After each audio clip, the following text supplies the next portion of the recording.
जय माता दी दोस्तों। आसान राह में आप सभी का बहुत बहुत स्वागत है। दोस्तों, आज हम इस वीडियो में मोक्षदा एकादशी के बारे में आपको बताएंगे। मोक्षदा एकादशी का तात्पर्य है मोह का नाश करने वाली, इसलिए इसे मोक्षदा एकादशी कहा गया है। द्वापर युग में इसी दिन भगवान श्री कृष्ण ने कुरुक्षेत्र में गीता का ज्ञान दिया था, अतः इस दिन गीता जयंती भी मनाई जाती है। मोक्षदा एकादशी के दिन मानवता को नई दिशा देने वाली गीता का उपदेश हुआ था। मार्गशीर्ष माह की शुक्ल पक्ष की एकादशी को मोक्षदा एकादशी कहते हैं। दोस्तों, आप इस वीडियो में जानेंगे मोक्षदा एकादशी की व्रत कथा, पूजा विधि, महत्व और शुभ मुहूर्त और कुछ नियम।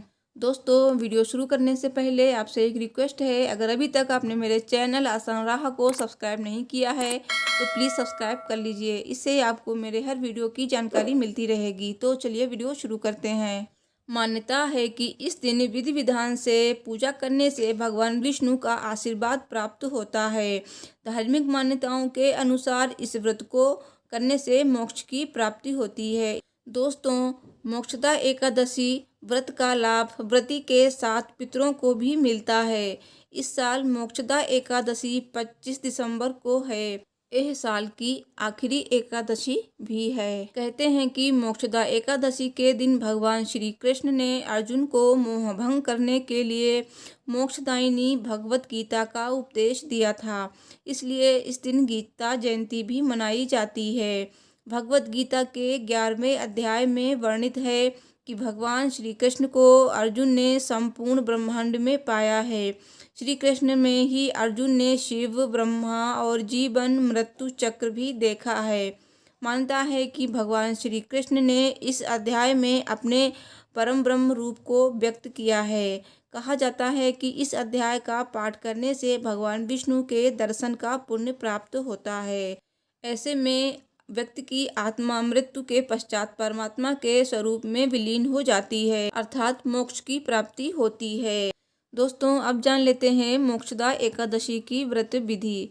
मोक्षदा एकादशी का व्रत दशमी से शुरू होता है। इस दिन एक समय सात्विक भोजन करें। सात्विक भोजन का मतलब है कि बिना लहसुन और प्याज का भोज्य पदार्थ। एकादशी पर वैसे तो निर्जल व्रत का विधान है, संभव न हो तो फलाहार और दूध व दूध के साथ बने पदार्थ भी लिए जा सकते हैं। द्वादशी के दिन भी एक समय सात्विक भोजन किए जाने का विधान है। अपना अधिक से अधिक समय हरि नाम, भजन और कीर्तन में लगाएं। व्रत के दौरान ध्यान रखने योग्य बातें। दोस्तों, व्रत के दौरान आपको ये बातें जरूर ध्यान में रखनी हैं। भोजन केवल सूर्योदय से लेकर सूर्य अस्त के पहले ही किया जा सकता है। श्री राधा कृष्ण के मंदिर जरूर जाएं। सुबह और शाम घर के मंदिर में दीपदान करें। सूर्यास्त के बाद तुलसी पर दीपक जलाएं। एकादशी व्रत के नियम। एकादशी व्रत का नियम अन्य व्रत की अपेक्षा थोड़ा कठिन है। ऐसा इसलिए क्योंकि एकादशी तिथि की सूर्योदय से लेकर द्वादशी तिथि के सूर्योदय तक रखा जाता है। धार्मिक मान्यताओं के मुताबिक इस व्रत को महिला और पुरुष सभी कर सकते हैं। एकादशी के व्रत में मांस, मछली, प्याज, मसूर की दाल का सेवन निषेध माना गया है। व्रत की अवधि में व्रती को ब्रह्मचर्य का पूरी तरह से पालन करना चाहिए। मोक्षदा एकादशी की पूजा विधि। मोक्षदा एकादशी के दिन भगवान श्री कृष्ण, महर्षि वेद व्यास और श्रीमद् भगवद गीता का पूजन किया जाता है। व्रत के एक दिन पूर्व दशमी तिथि को दोपहर में एक बार भोजन करना चाहिए। ध्यान रहे रात्रि में भोजन नहीं करें। मोक्षदा एकादशी के दिन भगवान विष्णु के साथ साथ भगवान श्री कृष्ण की भी पूजा की जाती है। इस दिन साधक को ब्रह्म मुहूर्त में उठकर स्नान करना चाहिए। साफ वस्त्र धारण करके व्रत का संकल्प लें। उसके बाद भगवान श्री कृष्ण की और भगवान विष्णु की पूजा करें। एक चौकी पर भगवान विष्णु की प्रतिमा स्थापित करनी चाहिए। इसके बाद भगवान विष्णु को पीले वस्त्र, पीले फूल, माला, तुलसी, नैवेद्य और ऋतुफल अर्पित करने चाहिए। धूप व दीप जलाकर उनकी विधिवत पूजा करनी चाहिए। पूजा के बाद मोक्षदा एकादशी की कथा पढ़ें या फिर सुनें। इस दिन गीता का पाठ भी किया जा सकता है, इसलिए मोक्षदा एकादशी पर आपको गीता अवश्य पढ़नी चाहिए या फिर सुननी चाहिए। इसके बाद भगवान विष्णु की धूप और दीप से आरती उतारें और उन्हें मिठाइयों का भोग लगाएं। पूजन के बाद विष्णु सहस्त्र नाम का पाठ करना चाहिए। एकादशी के दिन भगवान विष्णु के साथ अपने इष्ट देव की भी पूजा करनी चाहिए। मोक्षदा एकादशी के दिन ओम नमो भगवते वासुदेवाय नमः का जाप करना चाहिए। एकादशी की रात को व्रती को सोना नहीं चाहिए। एकादशी व्रत के दूसरे दिन द्वादशी को पूजा पाठ के बाद ब्राह्मणों को भोजन कराकर उन्हें दक्षिणा देने की मान्यता है। अंत में भगवान विष्णु से पूजा में हुई किसी भी भूल के लिए क्षमा याचना करें और उसके बाद बची हुई मिठाई को प्रसाद के रूप में घर के सभी लोगों के बीच में वितरित करें और स्वयं भी ग्रहण करें। मोक्षदा एकादशी का महत्व और गीता जयंती। इस व्रत के प्रभाव से मनुष्य के पूर्वजों को मोक्ष की प्राप्ति होती है और उन्हें कर्मों के बंधन से मुक्ति मिलती है। वहीं इस व्रत को करने से मनुष्य के पापों का नाश होता है। मान्यता है कि इस दिन भगवान श्री कृष्ण ने अर्जुन को गीता का संदेश दिया था, इसलिए इस उपलक्ष्य में मोक्षदा एकादशी पर गीता जयंती मनाई जाती है। श्रीमद् भगवद गीता एक महान ग्रंथ है। गीता ग्रंथ सिर्फ लाल कपड़े में बांध कर रखने के लिए नहीं है, बल्कि उसे पढ़कर उसके संदेशों को आत्मसात करने के लिए है। भागवत गीता के चिंतन से अज्ञानता दूर होती है और मनुष्य का मन आत्मज्ञान की ओर अग्रसर होता है। इसके पठन पाठन और श्रवण से जीवन को एक नई प्रेरणा मिलती है। वहीं इस दिन श्रीमद् भगवद गीता भगवान श्री कृष्ण और महर्षि वेदव्यास का विधिपूर्वक पूजन करके गीता जयंती उत्सव मनाया जाता है। मोक्षदा एकादशी व्रत का पारण किस तरह से करना चाहिए?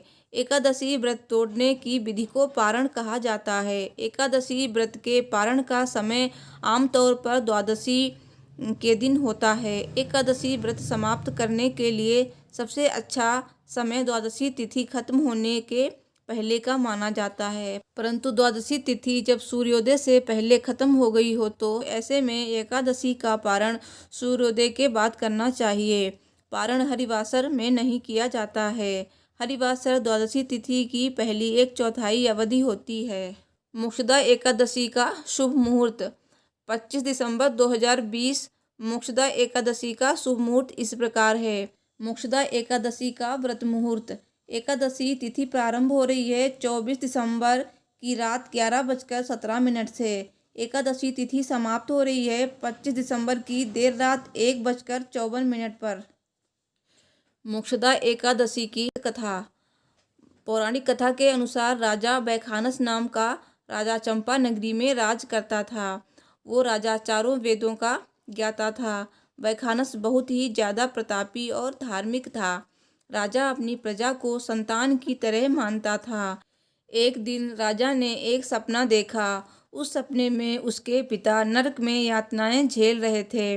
राजा ने ये सपना सुबह अपनी पत्नी को बताया। राजा की पत्नी ने राजा को आश्रम जाने की सलाह दी। राजा आश्रम में गया और वहाँ सिद्ध गुरुओं से मिला। उस समय सभी गुरु तपस्या कर रहे थे। राजा उन गुरुओं के पास जाकर बैठ गया। वैखानस को देखकर पर्वत मुनि ने मुस्कुराकर उनके आने का कारण पूछा। राजा ने सारा वृत्तांत ऋषि को सुनाया। ऋषि ने राजा को आशीर्वाद देते हुए उसके सिर पर हाथ रखकर कहा कि तुम एक पुण्य आत्मा हो जो अपने पिता की यातनाओं से इतने परेशान हो। ये तुम्हारे पिता के ही कर्म हैं जिससे उन्हें ये फल मिल रहा है। तुम्हारे पिता ने तुम्हारी माँ को अपनी दूसरी पत्नी के कारण यातनाएं दी थीं। इसी कारण वे नरक में यातनाएं भुगत रहे हैं। राजा ने ऋषि से इस समस्या का समाधान पूछा, जिस पर ऋषि ने राजा को मोक्षदा एकादशी का व्रत करने के लिए कहा। राजा ने मोक्षदा एकादशी का व्रत पूरे विधि विधान से किया, जिसके बाद राजा के पिता को नरक की यातनाओं से मुक्ति मिल गई।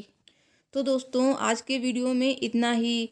जानकारी कैसी लगी? अच्छी लगी हो तो प्लीज़ लाइक कीजिए, वीडियो शेयर कीजिए और मुझसे जुड़े रहने के लिए मेरे चैनल को ज़रूर सब्सक्राइब कीजिए।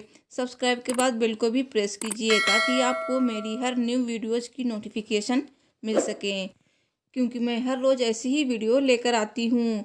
तो मिलती हूँ नेक्स्ट वीडियो में, तब तक के लिए देखते रहिए आसान राह और बने रहिए मेरे साथ। आप सभी पर लक्ष्मी नारायण जी अपनी कृपा बनाए रखें। Thanks for watching. Her her Mahadev.